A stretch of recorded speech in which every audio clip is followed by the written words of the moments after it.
Developing a strong risk culture, delivering effective resilience and continuity of business services. My name is Steve Piggott, Head of Enterprise Resilience with Cutover, and I'm honored to be joined today by a group of talented professionals who I'm going to ask to briefly introduce themselves. If I can start with you, Rich, please. Hi, good afternoon, good evening, everybody. My name's Rich Cooper. I'm the Principal of Financial Services Division at Fusion Risk Management.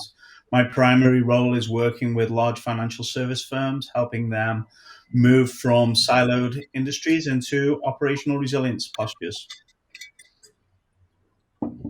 Great. Nice to have you, Rich. Nilesh? Hi there, my name is Nilesh Varu. I'm based over in the UK. I work for Lloyds Banking Group, and my role is to look at the oversight of operational resilience across the group. Terrific. John? My name is John Robbins. I'm the Chief Compliance Officer for Intercontinental Data Services Business and Investment Advisors. And my predominant focus is to manage the regulatory risk program for these various businesses, both regulated and unregulated, across the enterprise. Welcome, John. And Anne? Hi, everyone. My name is Ghanie, and I work for Cutover. I am a customer success manager, predominantly head of regulatory compliance. So I look to provide SaaS solutions and third-party solutions within the regulatory space for different financial services firms. Terrific, Anne, and welcome to all the panel, and sincere thanks for your time. To the audience, a little housekeeping note. Please feel free to ask our panel questions via your text box button, and we will leave time for audience interaction at the end of the session. So panel, let's jump right in and start with the title of the session that was compelling enough to draw this large audience that I'm sure are listening in. Developing a strong risk culture.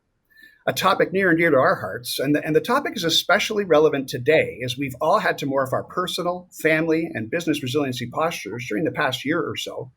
And interesting, the term developing a risk culture is one that is being bandied about by many of the customers and prospects that I speak to every day. So, Anne, ladies first, let me start with you. Is developing a risk culture something that you see customers embracing? And if so, do you mind describing the development journey that they're on? Oh, absolutely, Steve. So with regards to operational resilience today, customers more and more are embracing a risk culture. And what that means to me and what it means to lots of our FS firms is taking a look at their architectural framework, taking a look at their technical architecture, and breaking down silos within their firms. Back over to you, Steve. Oh. No, that's an interesting perspective, Anne. So let me turn to Rich to provide a service provider's perspective on the development of risk culture. Yeah, I want to actually piggyback off what Anne just said about breaking down silos. That's a really important part of putting this into a culture. And if we think back to disaster recovery, business continuity, operational risk, and these traditionally siloed organizational responsibilities that maybe had different reporting lines, had different point solutions from a technology solution, different acronyms and things, even within the financial service world, they were all separate. And I think that the building the culture is now people realizing we all are on a resilience journey. The role of all of these professionals within an organization is to continue to be as strong as they possibly can in order to offer the services that they provide to their clients and customers. So back, Steve. Yeah, no, that's a great point. So John, what's your perspective? Can you please share your thoughts on developing a risk culture? Yeah, mine's a little different. Piggybacking slightly on what Rich said, for me, it's a little bit more building a pragmatic or sustainable kind of operating environment. And that really starts with leveling the playing field, engaging the grassroots of the organization in a common understanding of the risk profile. What are the things that the organization is worried about? And unless you have that consensus across the organization, it's difficult to rely upon that culture to kind of evolve naturally, right? So a critical part of our program is really building that awareness at all levels in order to share that operational risk, the risk requirements of the organization in a uniform and consistent way. That's about it. No, that makes a lot of sense, right? The fundamentals are key. So, Nilesh, let's hear from you. If you'd please weigh in and give us your perspective. Yeah, sure. So I guess for me, if I take a step back and think, what do I think risk culture is about? It's that openness to report and raise issues and events. And I think that needs to span all levels of organization. And I think that kind of behavior can breed that risk culture within a firm. Also, like an active risk management framework that looks at various risk taxonomies, that is key to me in terms of risk culture. But also, if you think about board level commitment, and especially if you think operational resilience, without that board level or that senior management sponsor, I think firms will struggle to try and foster that culture within an organization. Not to mention training and awareness, which is key as well through all levels of organization, in my opinion.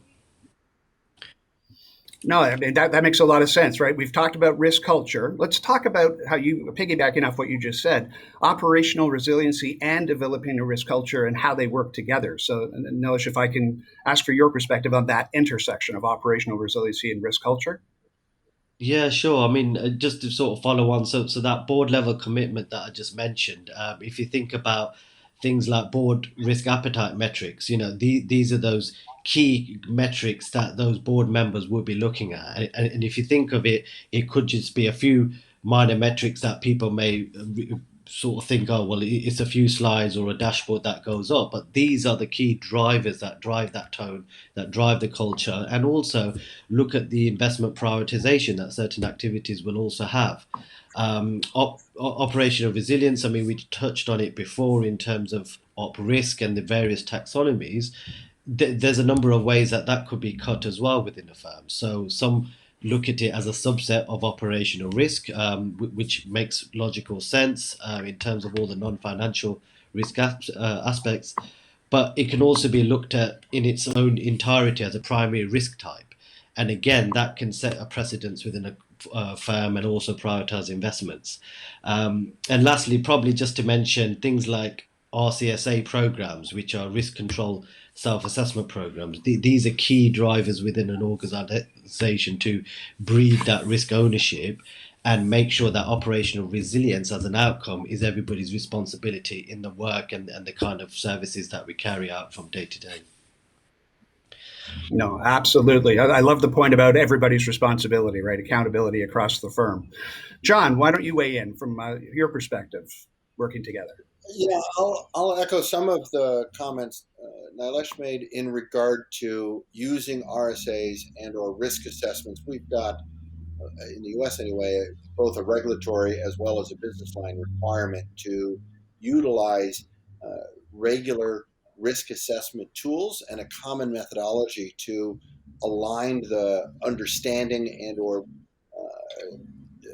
scoring of those particular risks, allowing for that prioritization, again, at an operational level, and giving us a framework from which we can then escalate in order to make sure the boards and leadership groups are kind of highly present to, where the issues really are, and that allows us to build the redundancy that we really need for some of the resilience and flexibility in the program going forward. No, well said, especially the foundational and the fundamentals again. And what's your perspective, please?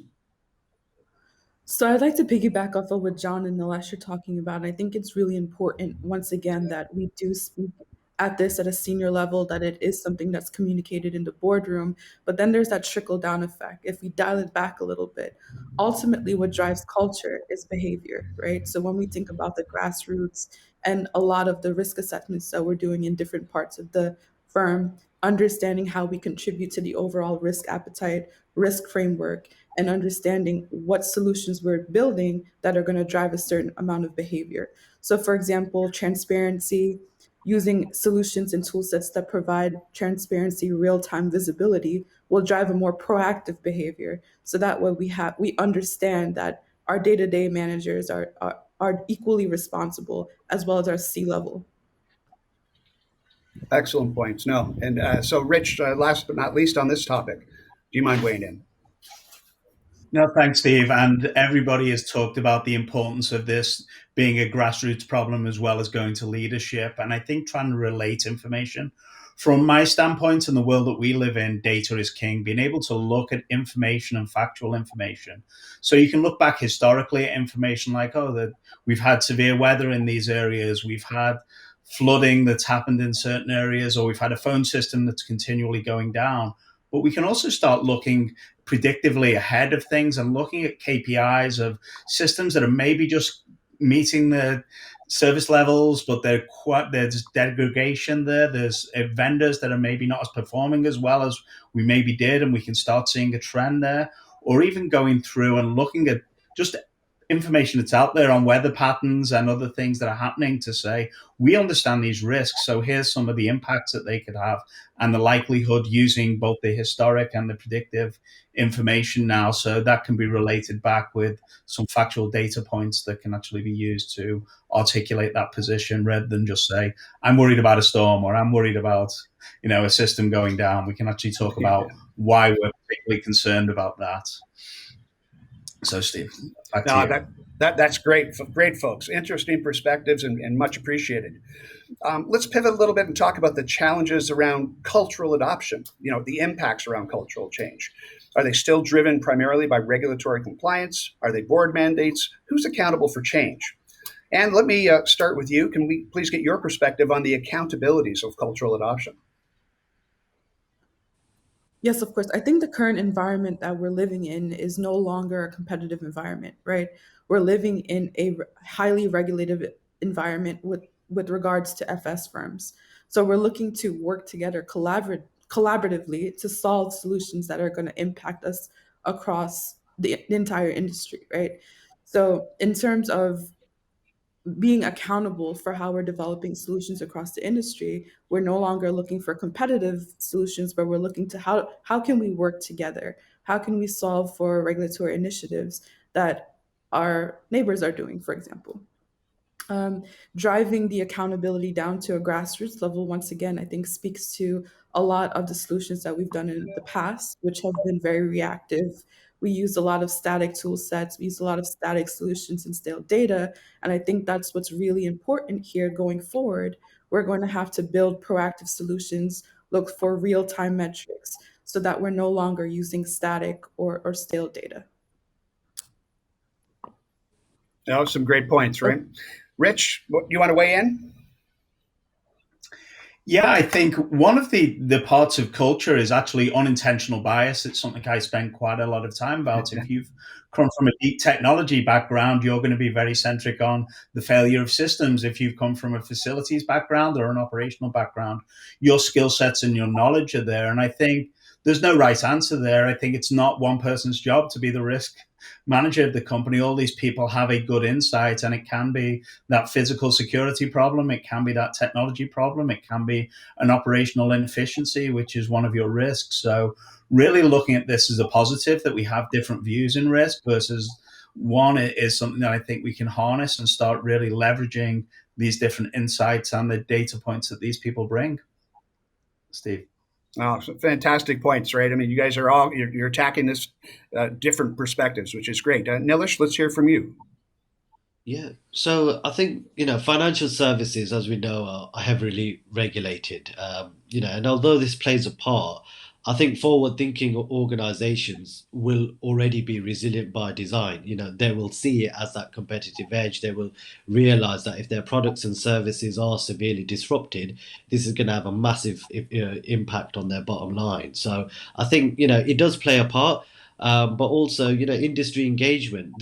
That's another aspect where, how we're collaborating on this call today, or some of the great focus groups that are certainly in place in the UK. That there's a lot of ones that are supplied by the Bank of England and are focus groups from there, versus just industry not-for-profit groups where, you have OpRes kind of heads and people meeting and sharing best practice, which can be crucial if you're talking about nation state type of disruptions or things that are affecting more than one organization. And then I guess, if we think about achieving cultural change, it's not easy by any stretch. And sometimes for a company that maybe isn't as mature in its thinking, dare I say it, a major incident can be a sort of massive way to get the board's attention or to get that necessary budget and that spend. Because quite rightly, people, it is looking at risk management. And unfortunately, if things don't materialize, organizations sometimes struggle to see the benefit and to see, is it worth this spend putting this time and effort into putting something that may not or may not happen. So I think that's another point to add as well to get the attention. Although, I'm touching wood as I say this because naturally everyone doesn't want any material.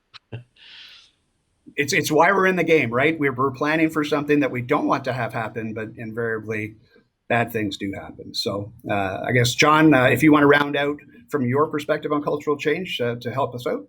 I don't have too much more to offer here that hasn't already been said. I think the critical pieces, looking back, right, 10, 15 years ago, we could really rely upon the regulatory frameworks and rule requirements, prescriptive in many regards, depending on the jurisdiction, of course, that to really set that expectation across the organization, right? It was easy to fall back on that, those requirements. And as a compliance person, that's what we all cut our teeth on. The environment today, as everybody's identified, is wildly different. And those disruptions, as Nilesh described them, really can come from anywhere.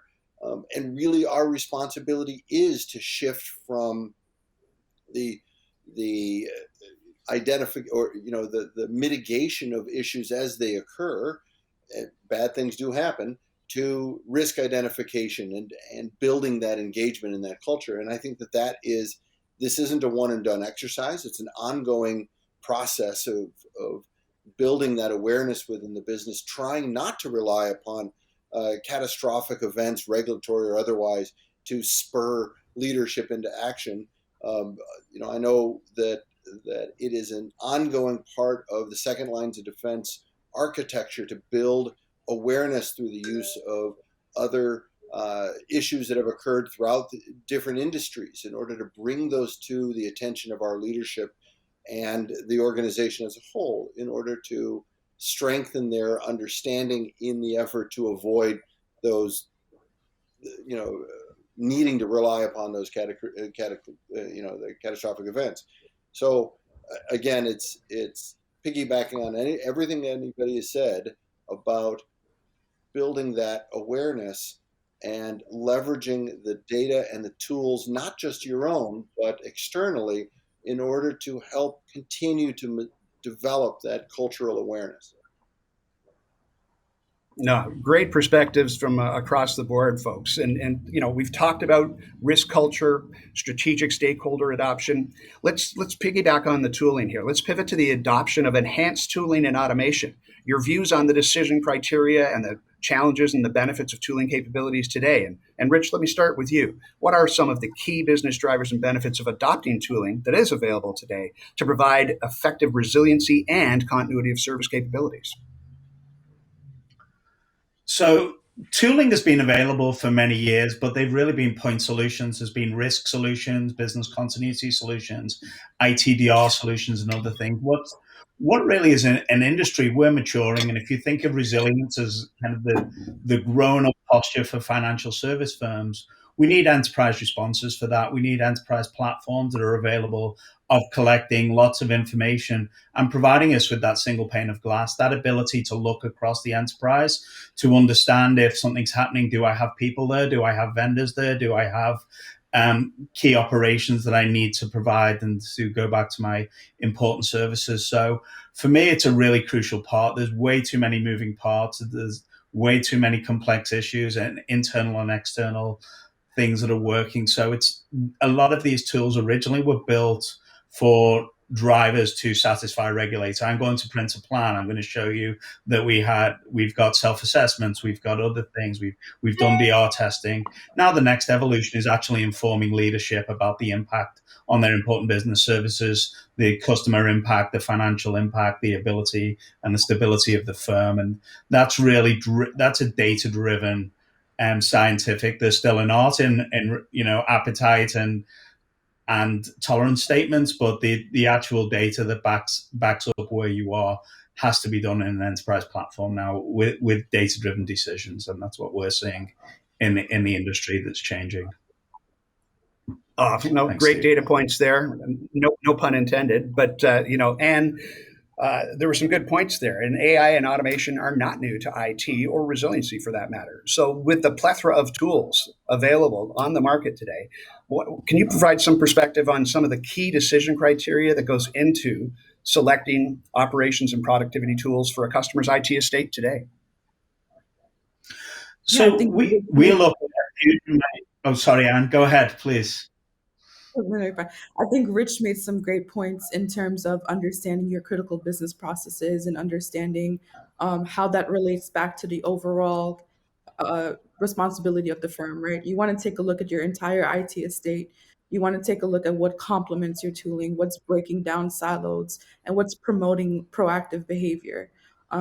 You want to make sure that once you're doing that, you're providing more real-time metrics, and you're making sure that you can report in a way that's complementary to where you stand operationally, how you're looking to respond to your risk appetite, and overall your entire risk appetite and risk assessment. I think once you understand that, you can then map out like your upstream and downstream dependencies, take a look at how they all interact and interplay with each other, and make some very good decisions in terms of where you're looking to go with AI and automation. Rich, did you want to add on to something there? No, apologies. No, Anne did a great job there. I'll take it. No, you both have. John, no pressure. You're up next. What's your perspective, John, on tooling and decision criteria? We're heavy adopters of automation and or both in terms of developing certain tools as products and services, but as importantly, the compliance and some of the second line of defense programs' reliance and utilization of automation, AI, and other tools. And some of the critical things that I'm learning, mostly the hard way, is the importance of the vendor and or those tools' ability to kind of play nice with the existing IT architecture, right? I think, Rich, you mentioned that the tooling evolved through being kind of singular rule managing responses. And I think that's absolutely true. I bought many of them over the years in order to do just that. I think what we're really seeing and really what's important to support our operational resilience program is those tools that are adaptable as the regulatory and business environment changes, that are scalable, that integrate with other resources and IT infrastructure, and that the resources at the vendor themselves are partners with in my respect, the compliance resources as well as the IT resources in order to leverage those tools as the organization and or the regulatory climate changes. And that's really where we're seeing benefits from AI and some of the automation, as long as the vendor has that level of infrastructure support. Phenomenal point, and the orchestration and abilities that are out there today to maximize the return on investment of some of the technology tools and the tool sets today, really, really important to companies. And Nilesh, can I ask you to weigh in with your perspective on the issue? Yeah, sure. And I'd echo a lot of the points that John's just covered, especially that integration when you look at tooling in terms of it gelling with existing infrastructure and getting to the right areas. Because, I mean, of course, it's like with anything, the sort of more insightful information you put in, the greater the results you're going to get out. I mean, just going back to the other point, I think it was mentioned on the call, OpRes, in my opinion, is more of a process rather than a product. So I think tooling is definitely a fundamental part of it, but it must form part of a suite of approaches and methods for an organization. They can be excellent, like we said, for BCP planning, things like process mapping, things like that give a lot more assurance, especially when you think if you're in a regulatory environment and you have the lines of defense and you have audits, etc. it's great to have more data backed up tooling to sort of assist you with those processes. So I think from that perspective, they definitely play a role. And also, just if you think about the kind of risks and minor things with human error, the more things you can automate and have that data led kind of science approach, the less those situations can occur, meaning more accuracy and more kind of integrity behind your information.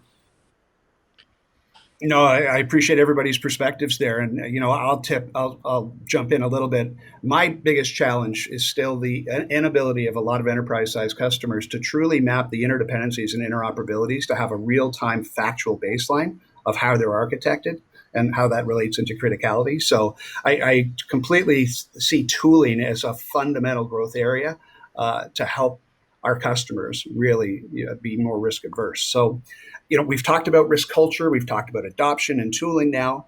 Let's pivot to the why we care so much about cultural adoption. And cultural adoption of a risk culture and operational resiliency. Let me say it that way. I mean, we test ourselves, our teams, and our IT estate environments extensively to prove to regulators and to ourselves that we have demonstrable execution capabilities when something goes bad. As we've all said, we know that something will fail. We will incur service interruptions or worse. So let's discuss the drivers around delivering resiliency and business continuity execution capabilities. Let me pivot over to Anne. Anne, is it solely the wrath of regulators that are driving our behavior around mitigating risk, or are there other key drivers that come into play? For this piece, Steve, I think there's other key drivers that come into play. When we think about, the environment, the economy, where we were at 15 years ago, a lot of what this panel has already been discussing, things have changed, times have changed, and how we interact with each other. I think just overall being able to be flexible and respond to the ever-changing, growing environment really puts us in a position where we have to change the way we're working, change the way we behave, and adopt different methodologies across firms globally. No, good point.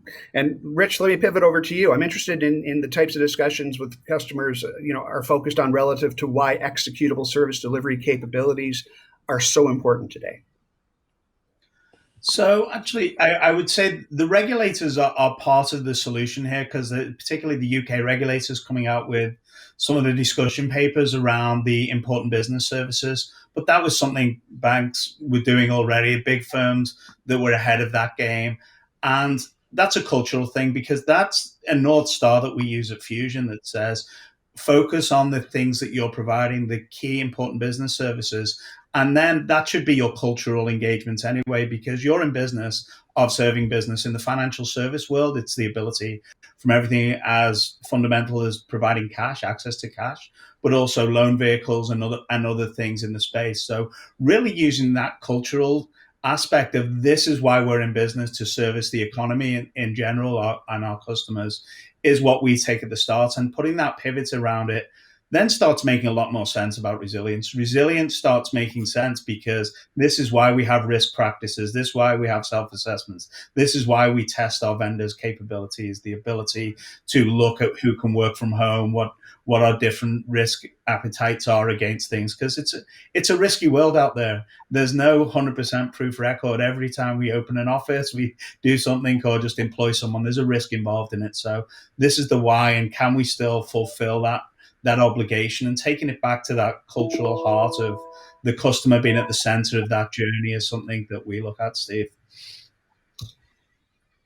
Yeah, I mean, Rich, we're saying a lot of the right things. I think that from practitioners' perspective, all the experiences that you folks have had and are having and sharing these. I mean, John, I'd like to get some color from you, because this is an important issue. Yeah, I guess I look at it a little differently.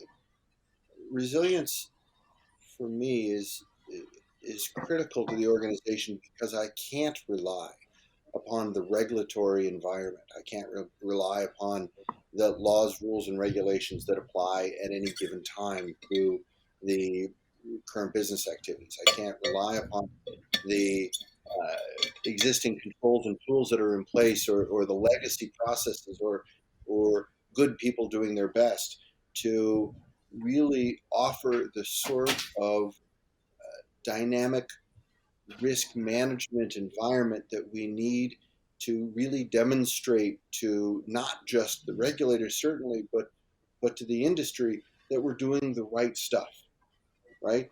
It's not, especially with global and diverse organizations, you, there isn't one single set of requirements on which we can fall. So it really becomes about building that organizational environment, the culture, the tools, the automation, all of that to really be able to demonstrate that we are consistently applying our very best standards and practices in order to mitigate both issues that we currently recognize, but also be available and ready to take on those challenges as the environments are absolutely going to change.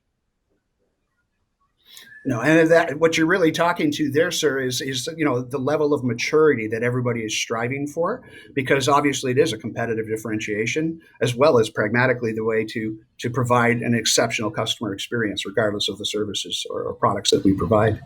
So, Nilesh, I'd love to hear some color from you, sir. Yeah, sure. So I think just following on from all the points stated, really in agreement with that, and I guess business confidence, like for the banking sector and some of the big four in the UK, they're sort of classed as national critical infrastructure, just like how you would class, the national grid that provides all the power to the country. The banking system is one of the backbones of the organisation. So there's a lot of other drivers, I guess, aside from regulations to make sure things like the payments and mortgages, etc., some of the points that Rich drawed on earlier on, become available. But also, if you think of it with a different lens, some of the other drivers could be things like the advancements of social media. Now when there's minor downtimes or little issues or service outages, they're in the public domain within minutes. Sometimes even before organizations' own incident teams have got a handle that they've actually got a problem. So there's a lot of other factors there as well. So regulation is key, but like I said before, there are other drivers as well to consider. No, well said. Right, real life is happening at a mile a minute. So, on that issue, I appreciate your collective perspectives around execution. And so, a related sort of follow-up question on operational resilience, like program success, that typically depends on sustainable practices. So, I want to go around the horn on how resource planning and budgeting is shifting to meet these demands, especially as we grapple with significantly different modes of interacting with our colleagues and with our customers, as you guys have alluded to. So, John, please let me start with you, your perspective. Sure. I think certainly the budgeting and resource assessment processes are much more proactive than they were 5 years, 10 years ago, in order to do a couple of things. One is build the sustainable practices that we're talking about, and build those sustainable practices in a way that are adaptable and kind of flexible enough. And so a critical piece of that is, and we've already covered it, right? Leveraging automation and tools. And so a big part of our assessment process is less about the people and more about an assessment of the process and the corresponding risk and scoring of those risks within a given process, and then identifying what are the control environments and therefore the tools that we need in order to meet those. And by tools, can be people, can be automation, it can be something else, but it really starts with those risk assessments that we're implementing across the organization to help drive that assessment, and then ultimately the understanding at a leadership level. We're long past the days of saying, I have a particular regulatory problem and I need a person or I need a particular tool to fix it. It's really a question of, where do we have exposure across the organization? How is our program structured in order to meet that exposure? And then what are the resources that we need in place to get there? And then ultimately, some of those decisions are risk-based, and the organization gets to decide where they want to spend their money. And that's a big part of that very fluid or dynamic exercise between leadership, the budgeting process, and certainly the second line of defense in building a resilient program. No, well said, John. Well said. Rich, your perspective on resource planning and budgeting in the new normal. Yeah, the new normal, as John said, it's resilience and risk go hand in hand. You can be 100% resilient if you had redundant people hovering over keyboards with redundant networks on the other side of the planet. Well, maybe not 100%, but getting closer there. But that's not the real world. We're having to deal with what we've got now. So I think trying to tie in everything and trying to align all of your data sets, and that's where obviously the world I live in, trying to align different pieces of information from everything we're seeing people contributing from insurance data that's available to them on their insurance, historical data in different areas, and really trying to focus that back on the business and trying to be as resilient as we possibly can. So there's, the old risk adage of, do you need a fence around a building, or do you need a fence with barbed wire around a building? Do you need a fence around the building with an armed guard? And it's all about, how protective you want to be about that particular building, and understanding, where that goes hand in hand with risk, because budgets are not unlimited these days. People still have to work within that. So, but people are doing a lot of things to be resilient within firms, and just trying to harness the power of all those people and make sure we're all working towards those common goals and not staying in siloed parts of the organization is something that I think is really important, to make sure that we're meeting expectations and being within realistic budget constraints that every financial service firm has. No, good points. Thanks. Again, good points. And Nilesh, from your perspective on resource planning and budgeting, do you have a different thought? No, I think, similar in that there's, with this new normal or abnormal BAU, whichever way you kind of want to spin it, there's greater reliance certainly going to be on IT resilience. There always was, but I think the more advancements in terms of digital, transformations that companies are going through now, that reliance is key. So the same level of rigor is needed. But even if you think more operationally, with the whole advancements of remote working, and the fact that as a contingency solution has proven on a large scale, BCPs will no doubt have to adapt to this changing working pattern and locations, because gone are the days where you can say, right, my BCP is to move to a secondary site and I'll move half of my team over there. Well, in a pandemic, you couldn't do that. So, I think the whole thing is going to be changing, and those decisions then will have a bearing on resource planning and budgeting, most certainly. No, I completely agree. And Anne, I'm interested in your perspective as you work with customers every day, day in and day out. So share with us your perspectives, if you would. Yeah, I mean, I think that this group eloquently articulated how important it is to understand, how our critical business processes relate back to the overall firm's agenda, overall firm's objective. And I think that what we really need to understand is the end-to-end process. So typically what I see today is sometimes we look at the front part of the bank, but we don't typically understand how that solution relates to the entire process. So we look to solve pieces of it in different silos, and we don't typically understand how the entire end-to-end flow works. I think once we weave that into the entire firm's framework and we look at a solution based on a collection of the business processes and the tech solutions that we have in place, related back to our risk appetite, our risk assessments, and understand and take into a level of rigor in terms of how we're relating it back to resource planning and budgeting, we'll be able to come out of that with a sort of end-to-end view of what the firm is responsible for, what we're budgeting for, and how that contributes to our overall objectives. Okay, no, interesting points. And speaking along the almighty dollar or budgetary issues, I want to understand what some perspectives are on the benefits of stringent regulatory oversight. Is it overkill? Is it appropriate? Nilesh, let me start with you. Yeah, I think, I would say it's appropriate in my view. If you think about what regulations setting out to achieve, firms and kind of FMIs could potentially take greater risks, if the supervisory authorities decided to take more of a relaxed approach. So, I think in that sense, there are definitely benefits, especially as operational resilience professionals. But I think with all the varying regulations. I mean, it just there needs to be some kind of level of alignment, I think. And although you'll never get that perfect Nevada where they're all kind of aligned, you're always going to have those synergies. I mean, just looking at the UK and European, legislations, we have stuff coming out from the EBA, we have the PRA in the UK, the Bank of England, the FCA. You've now got the DORA, which is all about digital operational resilience, PSD2, you name it. You've got all of these different varying kind of requirements, which kind of overlap. So I think, in that perspective, just some kind of degree of alignment, I think would benefit. Yeah. No, I completely agree. Alignment is key to a lot of the things we talk about with operational resiliency. John, what are your thoughts? Yeah, thanks.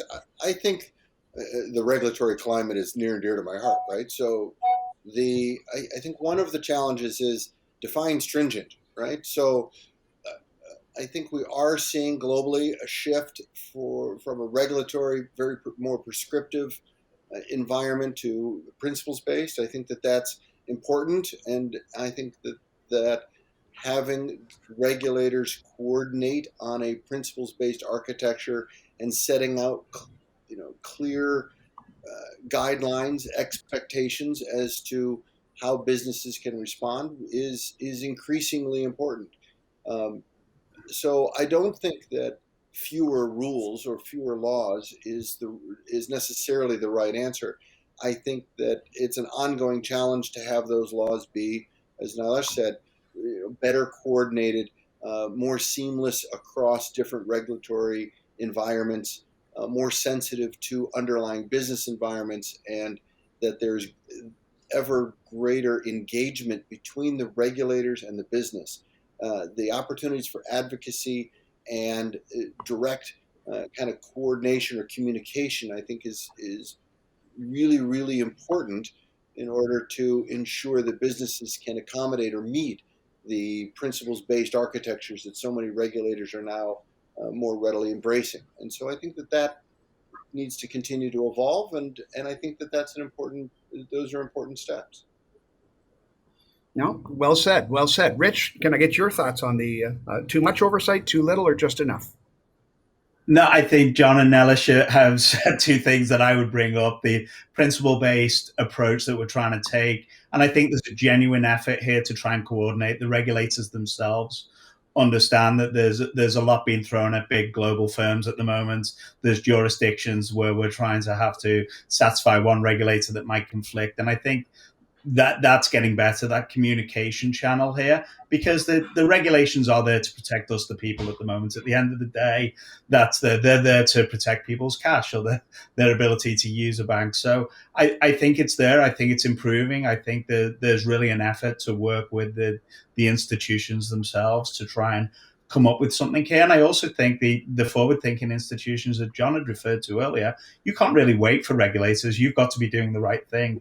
You've got to be ahead of the curve, making yourself as responsible as possible. You can't wait for a regulator to tell you to be resilient. You really need to be looking at that. And I think most big firms are. This is great to have a conference like this where we're focused on resilience and from these different angles. So I think we're in a good place and at the moment.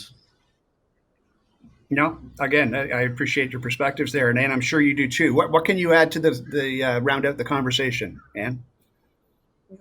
I think to summarize of what we're all saying is that we want to make sure that, from a regulatory standpoint, it's evergreen, it's ever growing. I think John said something really interesting in terms of keep the conversation alive with firms and businesses and regulators so that they understand, today how we are evolving our practices, lots of different solutions that we're putting into place.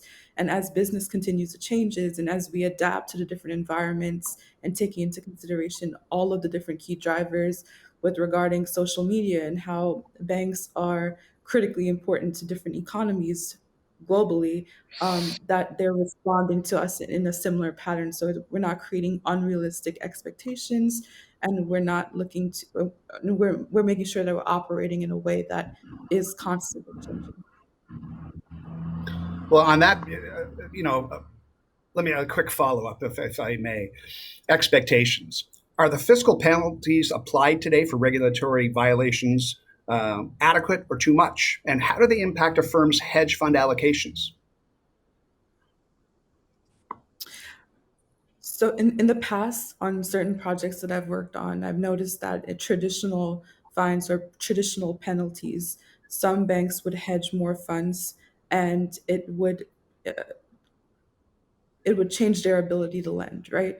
So going forward, I think that the penalties today are just dependent on what exactly a firm, or how the firm behaves. So, for example, some penalties that we see that are huge within the industry are KYC penalties, like know your client penalties, or just related to trade behavior. So firms that are looking to behave in a way that's not seen as moral or is not considered good behavior do undergo heavy penalties. Okay. Well, real good contributions from all. So, panel, as we hit the home stretch, our common theme has revolved around culture and weaving resiliency into the fabric of an organization. And that means successfully influencing behavioral change, as we just talked about. Can you describe an example of a key behavior that demonstrates what good looks like based on work from home and transformational modes of service delivery? Are reasonable expectations today from business stakeholders from their risk and resilience teams? What does good look like? John, please let me start with you. I was afraid I wasn't quite prepared. What does good look like? To be fair, I think there are so many examples. One of, and yet I would say that it continues to evolve. Some of the things that I recognize as particularly good is indications that all lines of business at any level of the organization are bringing issues up in a more dynamic, kind of more insightful way than I had seen in prior years. And to be fair, our organization has provided tools and governance and structure and methods by which this has occurred. And to its credit, what I see is that